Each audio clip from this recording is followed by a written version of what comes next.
সম্মানিত দেশবাসী ও মুক্তিকামী ছাত্র জনতা, শহীদের রক্তের বিনিময়ে ছাত্র নাগরিকের অভ্যুত্থানের মাধ্যমে আমরা যেই ফ্যাসিস্ট হাসিনার পতন ঘটিয়েছি এবং একটি নতুন বাংলাদেশের আকাঙ্ক্ষা করছি, তাকে নস্যাৎ করতে বিভিন্ন শক্তি ইতিমধ্যে তৎপর হয়েছে এবং নানা ধরনের ষড়যন্ত্র এবং পরিকল্পনা করা হচ্ছে।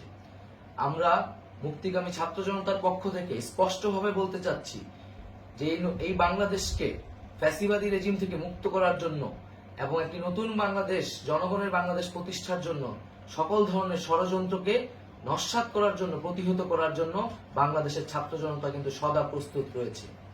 আমরা দেখতে পাচ্ছি নানান জায়গায় লুটপাট, সহিংসতা এবং সাম্প্রদায়িক হামলার মতো ন্যাক্কারজনক ঘটনা ঘটছে। আমরা এর তীব্র নিন্দা জানাচ্ছি এবং আমরা মুক্তিকামী ছাত্র জনতার প্রতি আহ্বান জানাচ্ছি যে এই ধরনের ঘটনাকে প্রতিহত করার জন্য আমাদেরকে প্রস্তুত থাকতে হবে, আমাদেরকে দায়িত্ব নিতে হবে। কেউ যাতে এই আন্দোলনকে নস্যাৎ করার জন্য এই ধরনের ঘটনা ঘটানোর সুযোগ না পায়, সেদিকে আমাদের সদা সতর্ক থাকতে হবে। আমরা আরো দেখতে পাচ্ছি যে রাষ্ট্রপতি গতকাল বলেছিলেন যে অনতিবিলম্বে তিনি জাতীয় সংসদ বিলুপ্ত করবেন, কিন্তু আমরা এখনো দেখছি যে একটি অভ্যুত্থানের পরেও এই ফ্যাসিস্ট হাসিনার জাতীয় সংসদ রয়ে গেছে। তাই আমরা ঘোষণা করছি যে আজ দুপুর ৩টার মধ্যে এই ফ্যাসিস্ট হাসিনার যে জাতীয় সংসদ, সেই সংসদের বিলুপ্তি ঘোষণা করতে হবে। যদি আজ বিকাল ৩টার মধ্যে এই জাতীয় সংসদের বিলুপ্তির ঘোষণা না আসে, তবে আমরা কঠোর কর্মসূচি দিতে বাধ্য থাকব।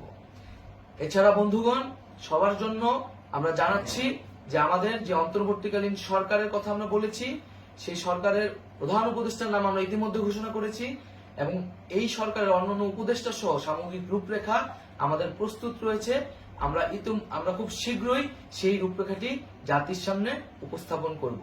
আমরা বাংলাদেশে স্থিতিশীলতা চাচ্ছি, সমাজে ন্যায় বিচার চাচ্ছি, সেজন্য কার্যকর পদক্ষেপ নিতে হবে এবং তার প্রথম পদক্ষেপটি হতে হবে এই জাতীয় সংসদ ভেঙে দেওয়া।